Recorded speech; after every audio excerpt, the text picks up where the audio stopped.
welcome to Sean's Kitchen. For today's recipe, I'm going to take a bowl with 500 grams of skinless chicken. To that I'm going to add 1 teaspoon of pepper powder, 1/4 teaspoon of coriander powder, half a teaspoon of salt. I'm then going to mix all of this really well and then keep this aside for marination for 1 hour.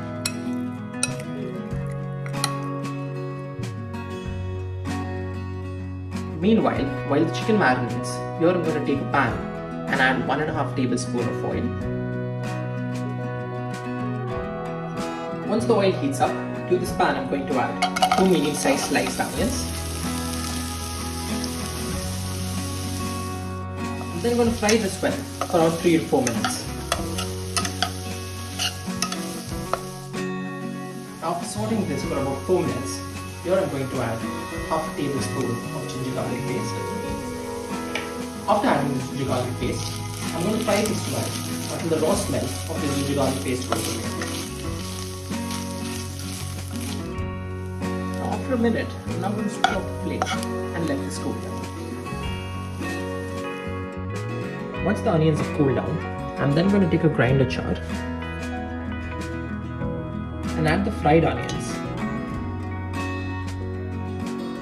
along with 15 cashew nuts. I'm now going to grind this into a paste. After grinding the onions and the cashew nuts, in the same pan which I used to fry the onions, I'm going to add another half tablespoon of oil.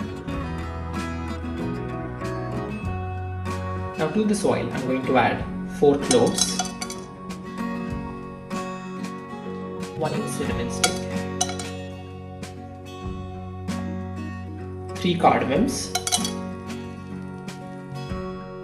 and 1/4 teaspoon of peppercorn. Now after about a minute, I'm then going to add the onion paste to the pan.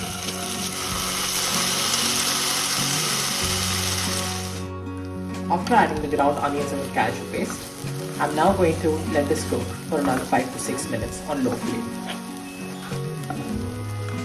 After letting this cook for about 6 minutes, I'm then going to add the marinated chicken to the pan.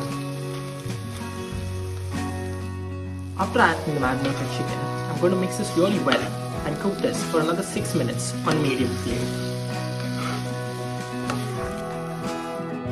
After 6 minutes, I'm going to reduce the flame to low flame and add half a cup of curd. Along with that, here I'm also going to add 1/4 teaspoon of cumin powder. I'm going to mix this well and let this cook for another 3 to 4 minutes.